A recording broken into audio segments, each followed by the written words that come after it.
사람들은 흔히 이혼의 서막이 고막을 찢는 고성이나 벽을 향해 날아가는 접시 깨지는 소리라고 착각한다. 드라마가 사람들의 인식을 다 망쳐놨다. 진짜 파국은 그렇게 요란하지 않다. 적어도 나, 김도훈에게 지옥문은 아주 조용하고 건조하게 열렸다. 새벽 5시 12분. 도시의 소음조차 숨을 죽인 그 적막한 시간, 내 검지손가락이 마우스 왼쪽 버튼을 누르는 소리. 딸까. 그 짧고 차가운 소음 하나가 내 14년 결혼 생활의 사망 선고였다. 내 눈앞의 모니터는 어두운 방 안에서 유일하게 시퍼런 빛을 뿜어내고 있었다. 화면 속에는 완벽하게 정리된 엑셀 파일이 떠 있었다. 총 27개의 행, A열에는 날짜, B열에는 시간, C열에는 장소, D열에는 결제 금액. 그것은 단순한 데이터가 아니었다. 내 안에 박민정과 그녀의 그놈이 내 등 뒤에서 칼을 꽂을 때마다 흘러내린 핏자국 같은 기록들이었다. 나는 책상 위에 놓인 식어버린 블랙커피를 들어 올렸다. 손끝이 미세하게 떨리고 있었다. 슬퍼서였냐고? 천만에. 두려워서? 아니. 그건 마치 거대한 사냥감을 조준경 안에 완벽하게 가두었을 때 사냥꾼이 느끼는 전율 같은 것이었다. 거울을 보지 않아도 알 수 있었다. 지금 내 눈동자는 감정이라곤 한 톨도 섞이지 않은 채 수수료 메스처럼 날카롭게 빛나고 있을 것이라는 걸 당신은 비교도 안 돼. 그 사람은 하룻밤에 5번은 기본이라고. 뇌리에 박힌 아내의 목소리가 환청처럼 다시 울렸다. 며칠 전 그녀가 내 남성성을 짓밟으며 뱉어낸 그 말, 보통의 남자들이라면 아내에게서 다른 남자와의 잠자리 테크닉, 그것도 구체적인 횟수까지 비교당하는 순간 멘탈이 가루처럼 부서졌을 것이다. 통계적으로 90%의 남자들은 이 시점에서 술독에 빠져 허우적대거나 분노를 못 이겨 폭력을 행사하다가 제풀에 지쳐 나가 떨어진다. 하지만 나는 달랐다. 그 치욕스러운 말을 듣는 순간 내 머릿속에서는 기이한 현상이 일어났다. 탁 하고 감정의 스위치가 내려가 버린 것이다. 나는 무너지는 대신 계산기를 들었다. 울부짖는 대신 엑셀을 켰다. 나는 그 수치심을 가장 차갑고 치명적인 무기로 재련하기로 마음먹었다. 지금부터 딱 2분만 내 이야기에 집중해 주길 바란다.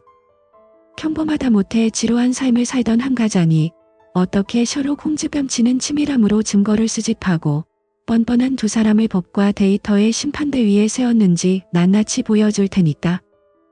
이 이야기를 끝까지 듣는다면 적어도 당신은 인생의 뒤통수를 맞았을 때 바보처럼 울고만 있지는 않게 될 것이다. 나는 엑셀 파일에 저장 버튼을 다시 한번 눌렀다. 확실하다. 이제 돌이킬 수 없다. 나의 시선은 모니터 옆에 엎어둔 아내의 휴대폰으로 향했다. 모든 것은 6개월 전, 바로 저 휴대폰의 액정이 한밤중에 번쩍이던 그 순간부터 시작되었다. 아내의 휴대폰 화면이 어둠 속에서 다시 한번 번쩍였다.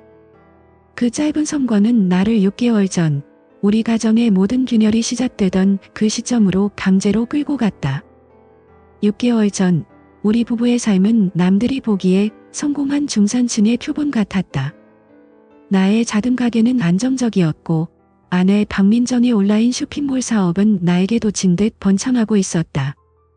집안 곳곳에는 활기가 넘치는 듯했다. 하지만 그것은 얇은 얼음 위에 지은 성과 같았다. 밑바닥부터 금이 가고 있다는 사실을 그때의 나는 애써 외면하고 있었다. 변화는 시각이 아니라 청각에서 먼저 왔다. 타. 아내가 식탁 위에 휴대폰을 내려놓는 소리였다. 예전에는 아무렇게나 던져두던 휴대폰을 어느 순간부터인가 화면이 바닥을 향하도록 뒤집어 놓기 시작했다. 처음에는 우연이라고 생각했다. 하지만 그 탁 소리는 매일 밤 반복되었다. 밥을 먹을 때도, TV를 볼 때도, 심지어 화장실에 갈 때도 휴대폰은 그녀의 손에 들려 있거나 내 시선이 닿지 않는 곳에 뒤집혀 있었다. 한 번은 아내가 샤워하는 사이 무심코 그녀의 휴대폰을 집어들었다. 콩화면을 켜자 익숙했던 결혼기념일 비밀번호는 이미 사라지고 없었다. 낯선 패턴 잠금. 등골이 서늘해지는 기분이었다. 나는 황급히 휴대폰을 제자리에 내려놓았다. 마치 판도라의 상자를 건드린 것처럼 심장이 조근거렸다. 그리고 후각의 배신이 이어졌다. 거래처 미팅이 있어서 좀 늦어. 저녁 먼저 먹어. 매주 화요일과 목요일. 아내의 스케줄은 군대 점호처럼 정확했다. 그녀는 항상 오후 5시에 집을 나서서 밤 11시가 다 되어서야 돌아왔다. 사업이 잘 되니 바쁜 것은 당연하다고 나는 스스로를 타일렀다. 성공한 아내를 둔 남편의 자격지심 따위는 갖지 말자고 다짐했다. 어느 목요일 밤이었다. 현관문이 열리고 아내가 들어왔다. 그녀의 얼굴은 상기되어 있었고 걸음걸이는 묘하게 들떠 있었다. 나는 수고했다는 말과 함께 그녀를 안아주려 다가갔다. 술 냄새가 날 것이라 예상했다. 거래처 사람들과 늦게까지 회식을 했을 테니까. 하지만 내 코끝에 닿은 것은 소주나 맥주의 비릿한 냄새가 아니었다. 그것은 묵직하고 세련된 오디, 향과 머스크, 향이 섞인 명백한 남자의 향수 냄새였다. 고기 냄새도 찌개 냄새도 섞이지 않은 아주 깨끗하고 선명한 향기. 마치 누군가가 그녀를 꽉 끌어안아 자신의 냄새를 그녀의 옷 깊숙이 새겨놓은 것 같았다. 당신, 향수 바꿨어? 내가 떨리는 목소리로 물었을 때 아내는 내 시선을 피하며 황급히 욕실로 들어갔다. 아니, 거래처 사람이 향수를 너무 진하게 뿌려서 냄새가 배었나 봐. 씻고 올게. 욕실 문이 닫히고 물소리가 들리기 시작했지만 거실에는 여전히 낯선 사내의 향기가 유령처럼 떠돌았다. 나는 그날 밤 아내의 등 볼린 틈을 바라보며 한숨도 자지 못했다. 의심은 곰팡이처럼 피어났다. 아내는 더 이상 나와 눈을 맞추지 않았다. 침대 위에서의 거리는 지구와 달만큼이나 멀어졌다. 용기를 내어 그녀의 허리에 손을 올린 날, 아내는 마치 벌레다 닿은 것처럼 몸을 비틀며 나를 밀어냈다. 피곤해. 나 내일도 일찍 나가야 해. 그녀의 목소리에는 짜증과 경멸이 섞여 있었다. 예전에 다정했던 박민정은 온데간데였고 내 앞에는 차가운 타인이 누워 있었다. 나는 비참함을 느끼며 이불을 머리끝까지 뒤집었었다. 결정적인 균열은 예고 없이 찾아왔다. 금요일 아침이었다. 아내가 출근 준비를 하며 호둥지둥 가방을 챙기다 서류 뭉치를 바닥에 떨어뜨렸다. 나는 복기 위해 몸을 숙였다. 종이들 사이로 툭 떨어진 작은 직사각형 종이 한 장, 아내는 화장을 고치느라 그것을 보지 못했다. 나는 본능적으로 그 종이를 집어들었다. 주머니 속에서 나온 듯 구겨져 있던 그것은 영수증이었다. 그랜드 인터컨티넨탈 호텔 주차장. 입차 시간 목요일 18시 30분, 출차 시간 22시 30분. 이용 금액 0원, 발렛 파킹. 내 손이 멈췄다. 우리 집에서 강남에 있는 그 호텔까지는 차로 1시간이 넘게 걸린다. 거래처 미팅을 호텔 주차장에서 4시간 동안 한다고? 아니면 호텔 로비 커피숍에서? 그렇다면 왜 굳이 숙박, 레스토랑 이용 고객 도장이 찍혀 있는 걸까? 머릿속에서 경보음이 울렸다. 부정하고 싶었다. 단순히 호텔 뷔페에서 밥을 먹었을 수도 있다고, 비즈니스 파트너가 그곳에 묵고 있어서 만난 것뿐이라고 나는 필사적으로 변명거리를 만들어내고 있었다. 하지만 전날 밤 맡았던 그 진한 머스크 향기가 뇌리를 스치고 지나갔다.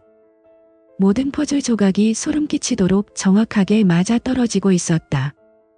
아내가 뒤를 돌아보았다. 뭐 해? 그거 줘. 그녀의 목소리가 날카로웠다. 나는 순간적으로 영수증을 손안에 구겨 숨기며 태연한 척 다른 서류를 건넸다.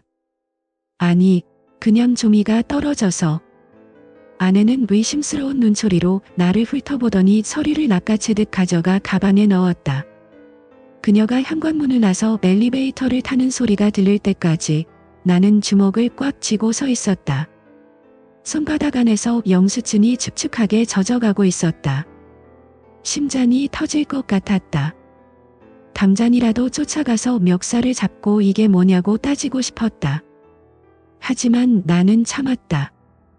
지금 따져봤자 그녀는 그냥 일 때문에 간 거야. 당신 나 의심해. 라며 오히려 나를 위처증 환자로 몰아세울 것이 뻔했다. 물증이 필요했다. 빠져나갈 수 없는 완벽한 덫이 필요했다. 심증만으로는 아무것도 할 수 없었다. 나는 식탁 의자에 주저앉아 구겨진 영수증을 다시 펴보았다. 꼬깃꼬깃해진 종이 위로 내 눈물이 떨어지는 일 따위는 없었다. 대신 내 눈빛은 차갑게 식어가고 있었다. 나는 휴대폰을 꺼내 영수증을 사진으로 찍었다. 그리고 원본은 내 지갑 깊숙한 곳, 부적을 넣는 칸에 숨겨두었다. 이것은 내 전쟁의 첫 번째 탄환이었다. 나는 결심했다. 더 이상 순진한 남편으로 남지 않기로. 아내에게 사람을 구걸하는 멍청이가 되지 않기로. 나는 자리에서 일어났다. 어두컴컴한 거실이 마치 정글처럼 느껴졌다. 나는 탐정이 되고 싶어서가 아니었다. 하지만 이 집을 잠식한 어둠이 나에게 손전등을 쥐어주었다. 이제 불을 켜고 그 안에 숨어있는 쥐새끼들을 찾아낼 시간이었다. 나는 탐정이 되고 싶어서가 아니었다. 하지만 이 집을 잠식한 어둠이 나에게 손전등을 쥐어주었다. 이제 불을 켜고 그 안에 숨어있는 쥐새끼들을 찾아낼 시간이었다. 나는 며칠간의 고민 끝에 인터넷으로 차량용 GPS 위치 추적기를 주문했다. 손바닥만 한 검은 새끼게다 배송된 날, 나는 마치 범죄를 저지르는 사람처럼 심장이 두근거렸다. 아내가 깊이 잠든 새벽 3시, 나는 주차장으로 내려가 아내의 차 뒷범퍼 안쪽 깊숙한 곳에 그 기계를 부착했다. 배터리 수명은 약 2주. 그 2주가 내 결혼 생활의 생사를 가를 시간이었다. 다음 날부터 내 휴대폰 속 지도 앱에는 빨간 점 하나가 깜빡이기 시작했다. 가게에서 손님에게 물건을 팔면서도, 밥을 먹으면서도, 화장실에 가서도 나는 그 빨간 점의 움직임에서 눈을 뗄 수 없었다. 화요일 오후 5시. 빨간 점이 움직이기 시작했다. 예상대로 아내의 차는 강남으로 향했다. 청담동 명품거리의 한복판. 지도상의 위치는 르푸티살롱, 벨리 페티설란을 가리키고 있었다. 검색해보니 예약 없이는 들어갈 수도 없는 최고급 프렌치 레스토랑이었다. 나는 가게 구석에서 편의점 도시락으로 끼니를 때우고 있는데 아내는 그곳에서 와인 잔을 기울이고 있을 것이었다. 2시간 뒤 빨간 점은 다시 이동했다. 이번 목적지는 테헤란로의 랜드마크 그랜드 인터컨티넨탈 서울 파르나스였다. 차는 호텔 지하 주차장으로 들어갔고 그곳에서 멈췄다. 1시간, 2시간, 3시간. 빨간 점은 미동도 하지 않았다. 그 시간 동안 나는 상상하고 싶지 않은 장면들을 억지로 머릿속에서 지워내야 했다. 단순히 비즈니스 미팅이라면 로비 라운지나 카페에 있을 것이다.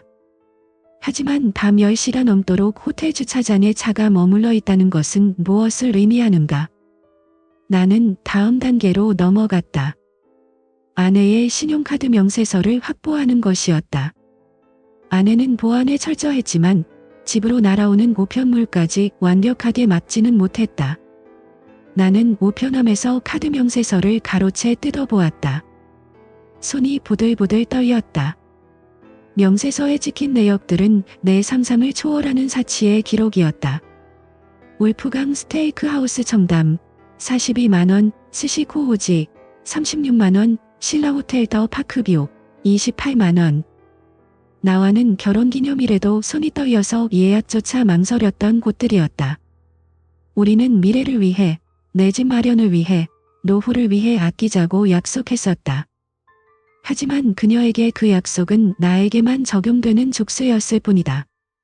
그녀는 다른 남자와 함께 내 등골을 빼먹으며 화려한 만찬을 즐기고 있었다. 더욱 기가 막힌 것은 그 패턴이었다.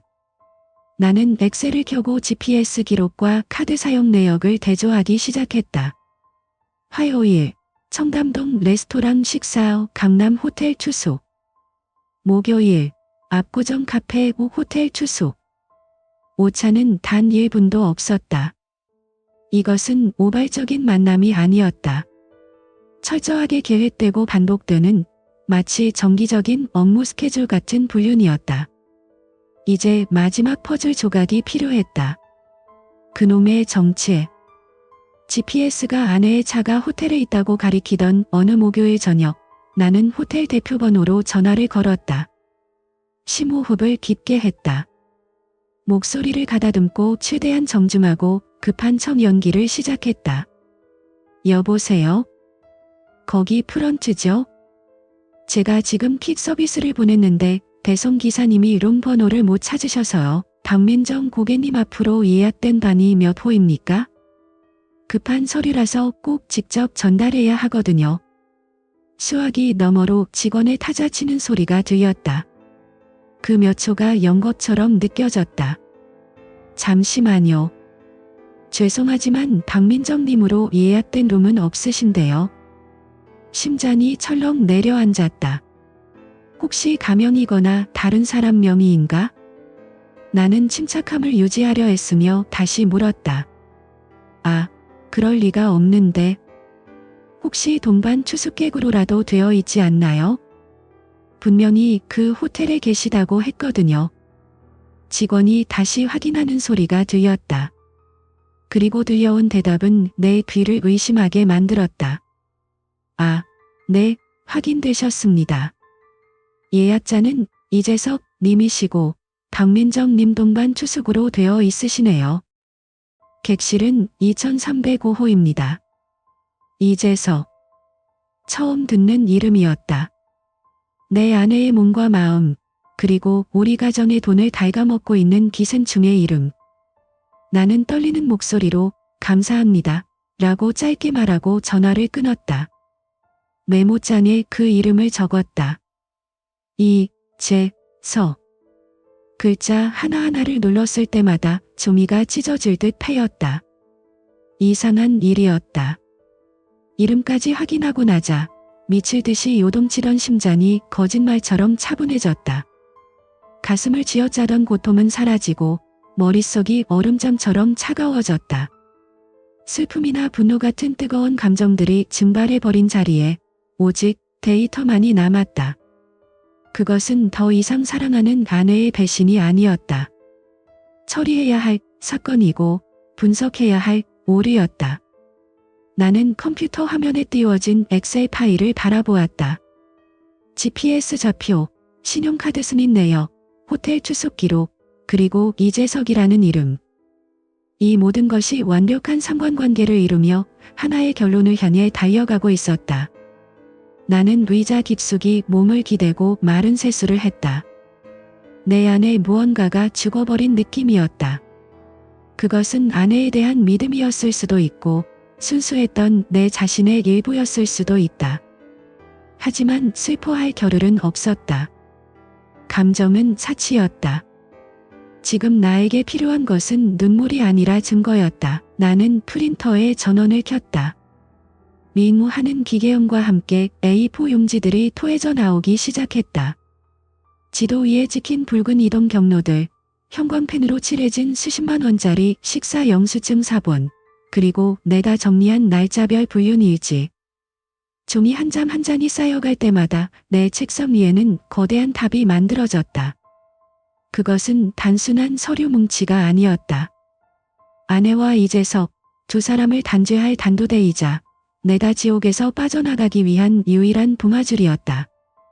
조미 냄새와 잉크 냄새가 방 안을 가득 채웠다. 나는 출력된 문서들을 날짜 순으로 정갈하게 정리해 클리어 파일에 끼워 넣었다. 파일의 표면은 매끄럽고 차가웠다. 마치 지금 내 심장처럼. 이제 준비는 끝났다. 놈들의 이름과 장소, 그리고 패턴까지 모든 데이터를 손에 넣었다. 남은 것은 이 날카로운 데이터의 칼날을 그들의 목에 겨누는 일뿐이었다. 나는 파일철을 닫고 책상 위에 올려두었다. 어둠 속에서 그 파일철만이 희미하게 빛나고 있었다. 내 책상 위에 쌓인 증거들이 무색하게도 전쟁의 포문은 아내가 먼저 열었다.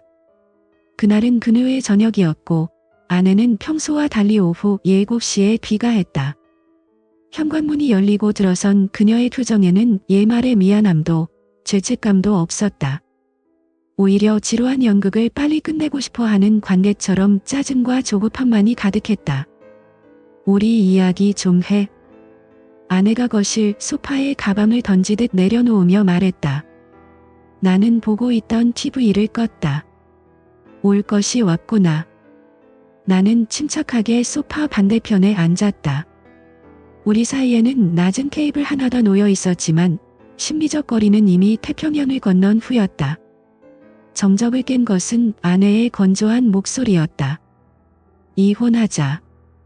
나 다른 사람 생겼어. 심장이 쿵 하고 내려앉을 줄 알았다. 하지만 이상하게도 내 마음은 호수처럼 고요했다. 이미 알고 있었기 때문이다. 내 예상보다 조금 일찍, 그리고 훨씬 더 뻔뻔하게 고백했을 뿐이다. 나는 짐짓 놀란 척하며 물었다. 갑자기 그게 무슨 소리야? 다른 사람이라니? 아내는 한숨을 내쉬며 고개를 저었다. 마치 말귀를 못 알아듣는 어린아이를 대하는 태도였다. 말 그대로야. 당신보다 훨씬 능력 있고 대화도 잘 통하고 무엇보다 나를 여자로 느끼게 해주는 사람이야. 그녀의 입에서 나오는 단어 하나하나가 내 자존심을 난도질했다. 하지만 진짜 결정타는 그 다음이었다. 아내는 나를 비웃듯 입꼬리를 살짝 올리며 내 인생에서 가장 치욕스러운 말을 뱉어냈다. 솔직히 말해서 당신이라는 비교도 안 돼. 그 사람은 하룻밤에 5번은 기본이야. 당신은 신혼 때도 그렇게는 못했잖아. 나 그 사람 만나고 나서야 알았어. 내가 얼마나 뜨거운 여자인지. 시간이 멈춘 것 같았다. 귀에서 삐우 하는 이명이 들렸다. 보통의 남자라면 이 순간 케이블을 뒤집어 엎거나 고함을 지르며 아내의 멱살을 잡았을 것이다. 그것이 인간으로서의 당연한 반응이니까. 하지만 그 순간 내 머릿속에서 아주 선명한 소리가 들렸다. 딸까. 그것은 감정의 스위치가 꺼지는 소리였다. 분노, 슬픔, 배신감, 질투. 인간이 느낄 수 있는 모든 뜨거운 감정들이 전원이 차단된 기계처럼 순식간에 작동을 멈췄다. 대신 그 자리에 차가운 이성만이 남았다.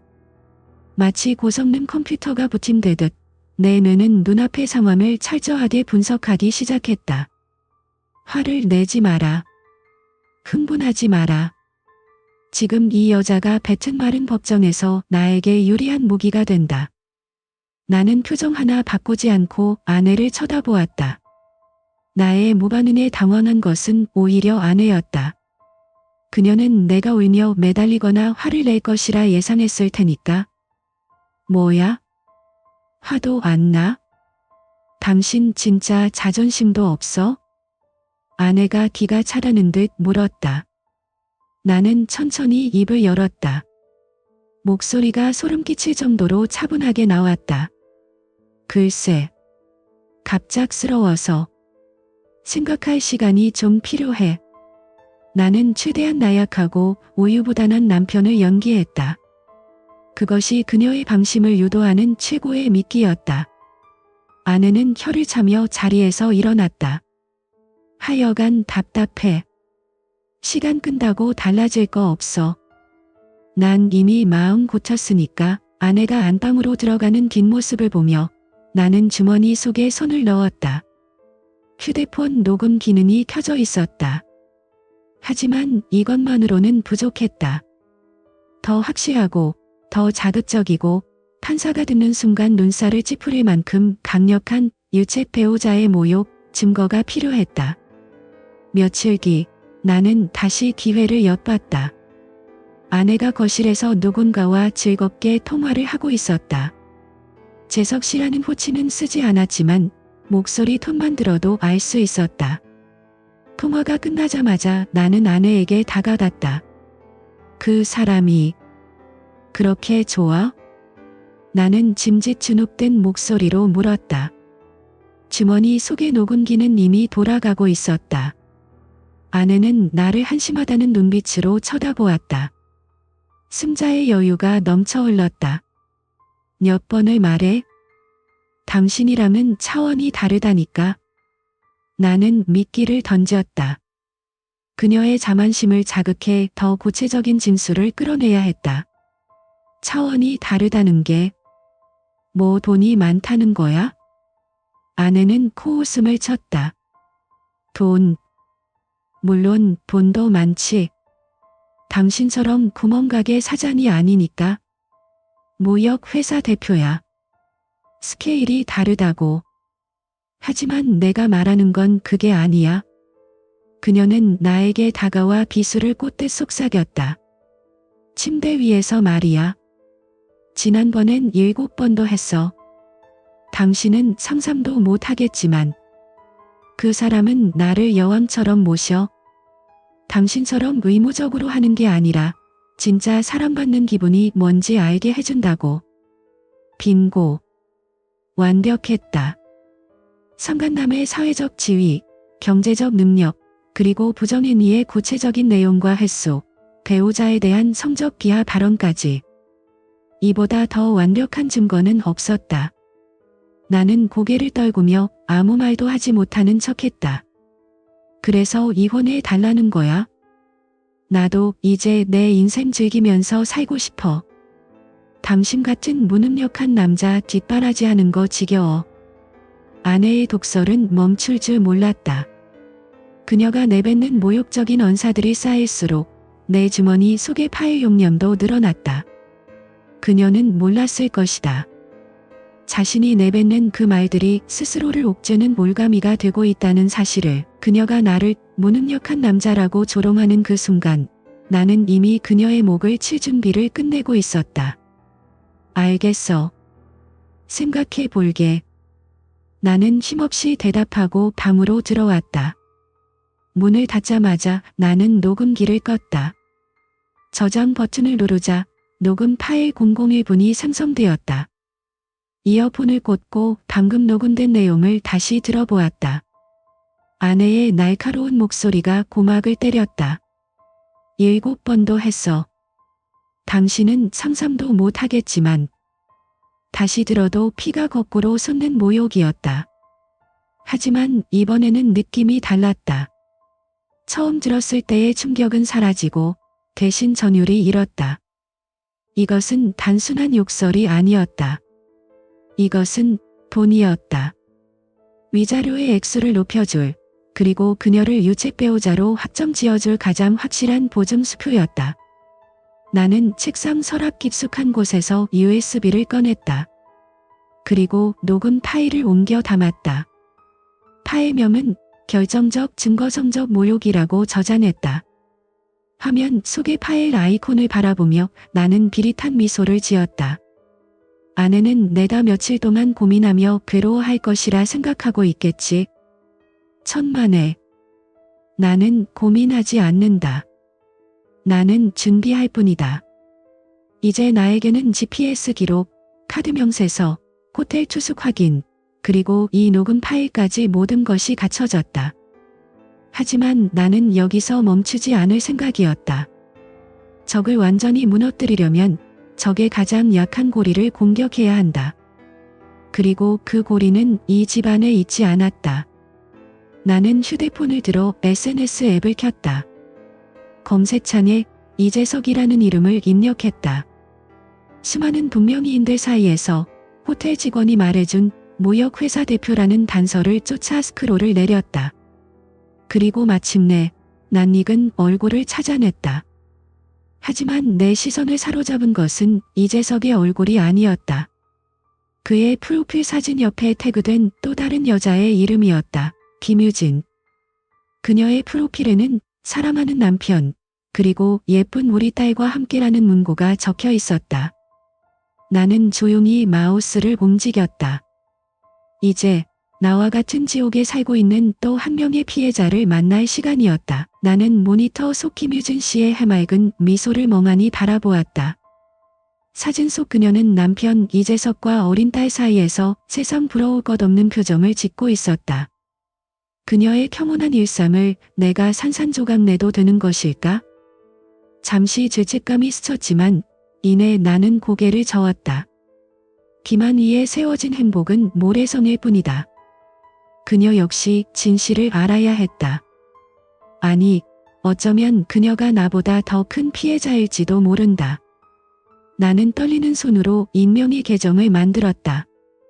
그리고 그녀에게 다이렉트 메시지, DM를 보냈다. 안녕하세요. 갑작스럽게 연락드려 죄송합니다.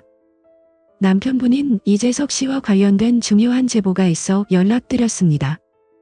가정의 문제라 조심스럽지만 꼭 아셔야 할 내용입니다. 전송 버튼을 누르자마자 손바닥에 식은땀이 배어나왔다. 답장이 올까? 나를 스팸이나 사기꾼 취급하지 않을까? 기다림은 길지 않았다. 30분 뒤 알림음이 울렸다. 누구시죠? 무슨 일인지 말씀해 주세요. 경계심이 가득 묻어나는 문장이었다. 나는 내 전화번호를 남겼다. 글로 설명하기에는 너무 복잡하고 민감한 문제입니다. 괜찮으시다면 통화하고 싶습니다.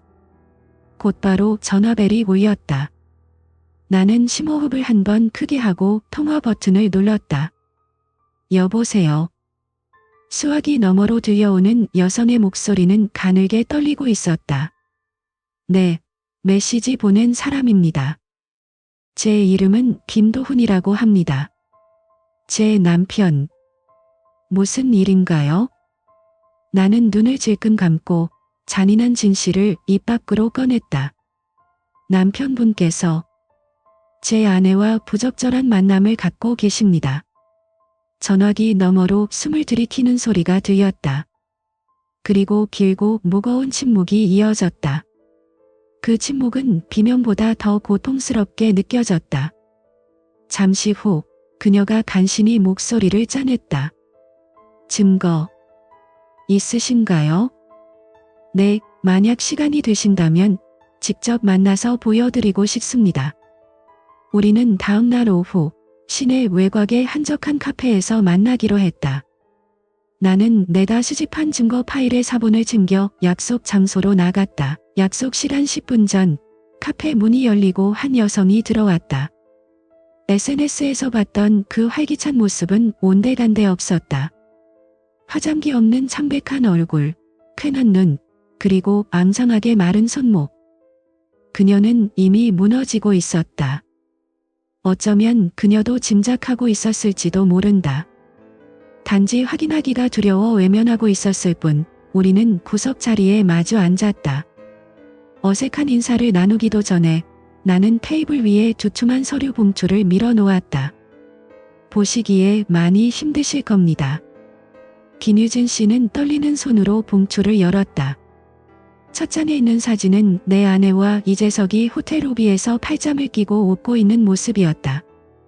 그녀의 눈동자가 심하게 흔들렸다. 그녀는 한 장 한 장, 지옥도와 같은 사진들과 GPS 기록, 그리고 신용카드 내역을 넘겨보았다. 그녀의 눈에서 눈물이 뚝뚝 떨어져 서류를 적셨다. 하지만 그녀는 소리내어 울지 않았다.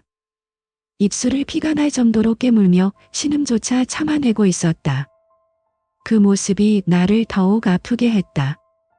우리는 같은 상처를 공유한 세상에서 가장 비참한 동지였다. 한참 뒤 그녀가 서류를 덮고 고개를 들었다. 눈물 젖은 눈빛 속에 서늘한 분노가 서려 있었다. 저도 보여드릴 게 있어요.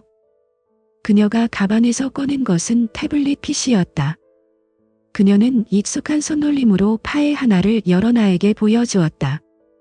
이건 남편 회사의 법인 카드 사용 내역이에요.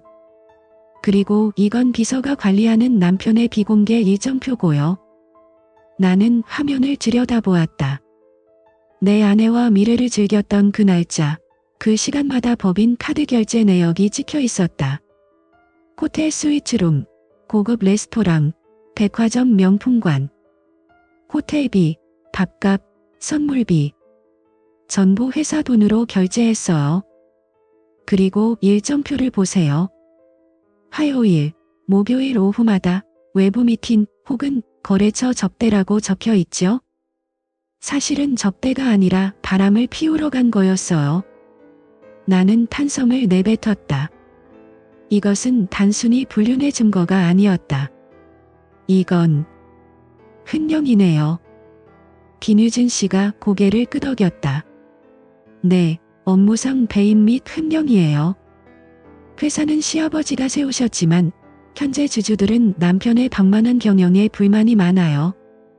만약 이 사실이 이사회에 알려지면 남편은 대표이사직에서 해임될 거예요. 아니, 감옥에 갈 수도 있어요. 소름이 돋았다. 나는 단순히 가정 파탄의 책임을 묻고 위자료를 받을 생각만 했는데 김유진 씨가 쥐고 있는 카드는 이재석의 사회적 생명줄을 끊어놓을 수 있는 핵폭탄이었다. 제가 이 자료를 확보한 지는 꽤 됐어요. 하지만 아이 아빠니까 차마 터뜨리지 못하고 있었어요. 혹시라도 다시 돌아오지 않을까 하는 미련 때문에요. 그녀가 잠시 말을 멈추고 다시 단호한 표정으로 나를 바라보았다. 하지만 선생님이 보여주신 사진을 보고 깨달았어요. 그 사람은 저와 아이를 배신한 것도 모자라 우리 가족을 기만하고 조롱하고 있었네요. 더 이상 망설일 이유가 없어졌어요. 우리는 서로를 바라보았다. 처음 만났을 때의 어색함과 경계심은 사라지고 그 자리에는 공동의 적을 향한 뜨거운 연대감이 타오르고 있었다. 나는 손을 내밀었다. 함께 하시겠습니까? 두 사람, 법적으로 그리고 사회적으로 완벽하게 매장시킵시다. 김유진 씨는 주저없이 내 손을 맞잡았다. 그녀의 손은 차가웠지만 그 안에 담긴 악력은 누구보다 강했다. 네, 절대로 용서하지 않을 거예요. 그들이 흘린 땀방울 하나, 웃음 한 조각까지 전부 고통으로 되돌려줄 거예요. 그날 우리는 카페에 앉아 3시간 동안 작전 회의를 했다. 나는 참관남 소송과 이혼 소송을, 그녀는 이혼 소송과 더불어 남편의 횡령 고발을 준비하기로 했다. 우리는 각자 수집한 증거를 크로스 체크하며 빈틈을 메웠다. 내 아내의 녹취록은 이재석의 명예를 짓밟을 것이고 김유진 씨의 회계장부는 이재석의 돈줄을 끊어놓을 것이다. 우리는 국내 최고의 이혼 전문 로펌을 찾아가 공동 변호인단을 꾸리기로 합의했다. 변호사 비용은 아깝지 않았다. 놈들의 뼈와 살을 발라낼 수만 있다면 전 재산이라도 털어넣을 각오가 되어 있었다. 카페를 나설 때 하늘은 이미 어둑해져 있었다. 하지만 내 발걸음은 그 어느 때보다 가벼웠다. 이제 나에게는 든든한 아군이 생겼다. 나는 주차장으로 걸어가며 하늘을 올려다보았다. 먹구름이 잔뜩 낀 하늘이 마치 폭풍전야처럼 고요했다. 기다려라. 이제 심판의 날이 머지않았으니. 나는 차 문을 열며 중얼거렸다. 이제 무대는 준비되었다. 주인공들이 등장해 비명을 지를 차례였다. 나는 시동을 걸고 곧 닥쳐올 파국을 향해 엑셀러레이터를 밟았다. 며칠 뒤 초인종이 울렸다. 인터폰 화면에는 아내와 낯선 남자의 얼굴이 비쳤다. 이재석이었다. 올 것이 왔다는 생각에 나는 차분하게 문을 열어주었다. 아내는 고개를 숙인 채 들어왔고 그 뒤를 따라 들어온 이재석은 마치 이곳이 제 집인 양거만하게 구두를 벗어 던졌다. 그는 값비싼 맞춤 정장을 입고 있었지만 그 속에 감춰진 비열함까지 가리지는 못했다. 거실 소파에 다리를 꼬고 앉은 그는 나를 위아래로 훑어보았다. 마치 이런 좁은 집에 사는 패배자라고 비웃는 듯한 눈빛이었다. 서로 시간 낭비하지 맙시다. 이혼 소송 걸겠다고 하셨다는데 위자료 얼마 원하십니까?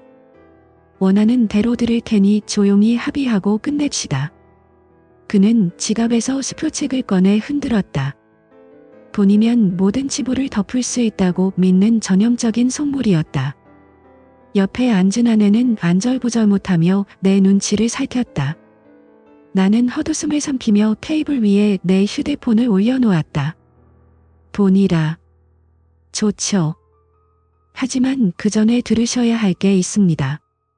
두 분의 사랑이 얼마나 고귀한지 말입니다. 나는 재생 버튼을 눌렀다. 고요한 거실에 아내의 날카로운 목소리가 울려 퍼졌다. 그 사람은 하룻밤에 5번은 기본이야. 당신은 그런 거 비교도 안 되잖아. 7번도 했어. 당신은 상상도 못 하겠지만. 이재석의 표정이 순식간에 일그러졌다. 거만했던 얼굴이 붉게 달아올랐다가 이내 파랗게 질렸다.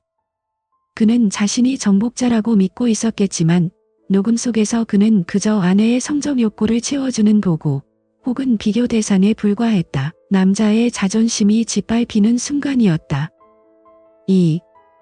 이게 무슨... 이재석이 말을 더듬으며 아내를 노려보았다. 당신, 나를 밖에서 그따위로 말하고 다녔어? 내가 무슨 시내리야? 아내가 사색이 되어 손을 저었다. 아니, 재석 씨, 그게 아니라. 그냥 홧김에. 닥쳐. 쪽팔리게 진짜. 이재석이 소리를 질렀다. 방금 전까지 위풍담담하던 사랑의 도피자들은 온데간데 없고 서로에게 삿대질을 해대는 추잡한 남녀만 남았다. 나는 그 광경을 팔점을 낀 채 느긋하게 감상했다. 하부는 없습니다. 법정에서 뵙죠. 나는 현관문을 가리켰다. 이재석은 씩씩거리며 나갔고 아내는 울먹이며 그를 뒤쫓아 나갔다. 그것이 그 집에서의 마지막 기억이었다. 그리고 드디어 법원의 차가운 공기 속에 우리는 다시 마주 앉았다. 원고석에는 나와 김유진 씨가 나란히 앉았고 피고석에는 내 아내와 이재석이 앉았다. 그들은 서로 눈도 마주치지 않고 떨어져 앉아 있었다. 불과 며칠 전까지 죽고 못 살던 연인의 모습은 찾아볼 수 없었다. 재판이 시작되자 상대방 변호사는 예상대로 뻔뻔하게 나왔다. 피고 이재석과 박민정은 단순한 업무 파트너였을 뿐이며 원고들의 의처짐과 의부침으로 인한 모해입니다. 부정행위의 직접적인 증거가 없습니다. 판사가 우리 쪽을 바라보았다. 나는 김유진 씨와 눈빛을 교환했다. 이제 우리가 준비한 핵폭탄을 터뜨릴 차례였다. 우리 측 변호사가 두툼한 서류 뭉치를 판사에게 제출했다. 증거 제1호, 피고들의 통화 녹취록 및 성적 비하 발언. 증거 제2호, 호텔 출입 CCTV 사진. 그리고 증거 제3호. 변호사가 잠시 말을 멈추고 이재석을 똑바로 쳐다보았다. 피고 이재석이 업무 시간에 법인카드를 사용하여 피고 박민정에게 명품 가방, 숙박비, 식사비 등을 결제한 내역 및 회사 내부 이메일입니다. 법정 안이 술렁거렸다. 이재석의 얼굴에서 핏기가 완전히 사라졌다. 단순한 이혼 재판이 형사사건으로 비화되는 순간이었다. 피고는 회사의 자금을 개인적인 유흥과 불륜에 사용했습니다. 이는 명백한 업무상 횡령 및 배임 혐의입니다. 현재 이재석 씨의 회사 이사회에서도 이 건으로 해임안이 상정된 상태입니다. 판사의 눈매가 매서워졌다. 가정법원에서 가장 죄질이 나쁘게 보는 것이 바로 배우자와 자식을 기만하고 경제적 공동체를 탓한내는 행위였다.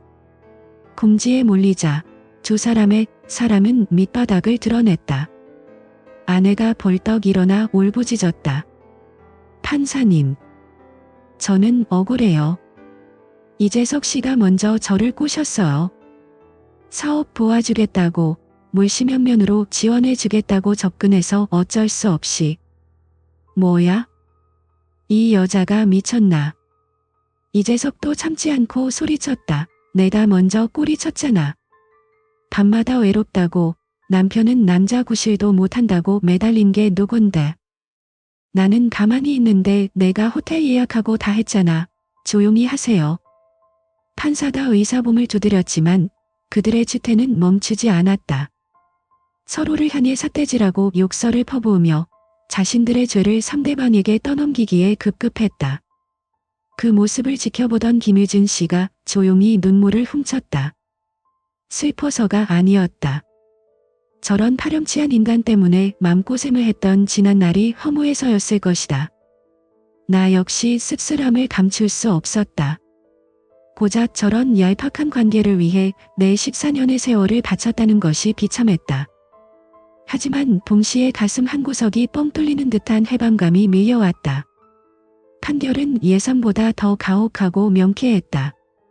피고들은 원고들에게 정신적 피해 보상으로 각각 위자료 3천만 원을 지급하라.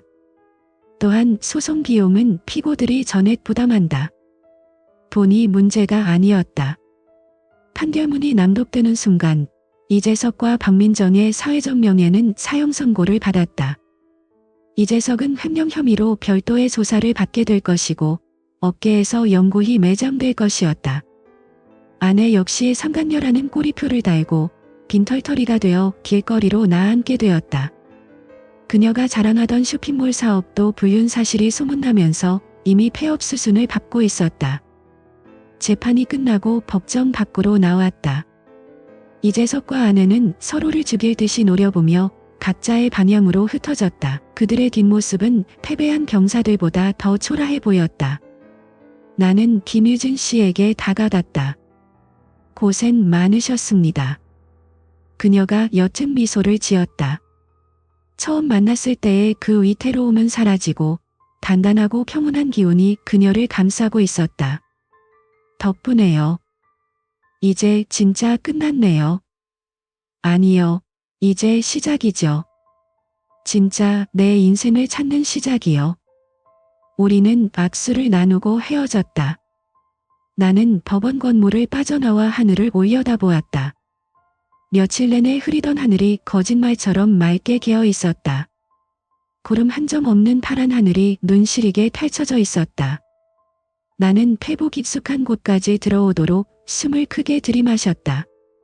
차가운 겨울 공기였지만 그 어느 때보다 상쾌하고 달콤했다. 거짓말의 악취는 사라졌다. 의심의 안개도 걷혔다. 나는 주머니에서 휴대폰을 꺼내 엑셀 파일을 삭제했다. 그리고 아내의 번호를 차단 목록에 넣었다. 딸까. 내 인생의 새로운 챕터를 여는 소리였다. 나는 주차장을 향해 힘차게 걸음을 옮겼다. 발걸음마다 자유가 묻어났다. 다음 날 아침, 나는 평소와 다름없이 가게 문을 열었다. 셔터가 올라가는 소리가 오늘따라 유난히 경쾌하게 들렸다. 갓 볶은 원두를 기계에 넣고 내리자 쌉싸름하고 고소한 커피 향기가 가게 안을 가득 채웠다. 더 이상 내 숨통을 조여오던 거짓말의 냄새는 없었다.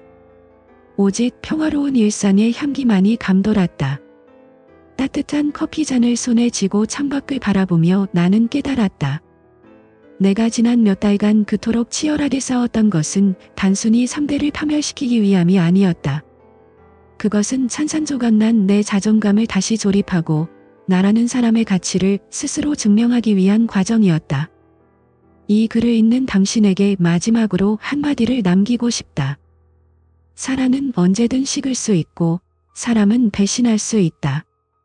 하지만 당신의 존엄성만큼은 그 누구에게도 짓밟히게 두지 마라. 그리고 기억하라. 때로는 차갑게 식어버린 영수증 한 장이 뜨거운 눈물보다 당신을 더 확실하게 지켜주는 방패가 된다는 사실을. 딸랑. 경쾌한 종소리와 함께 첫 손님이 들어왔다. 나는 미소를 지으며 활기차게 인사했다. 어서 오세요. 진짜 내 인생은 바로 지금부터 시작이다.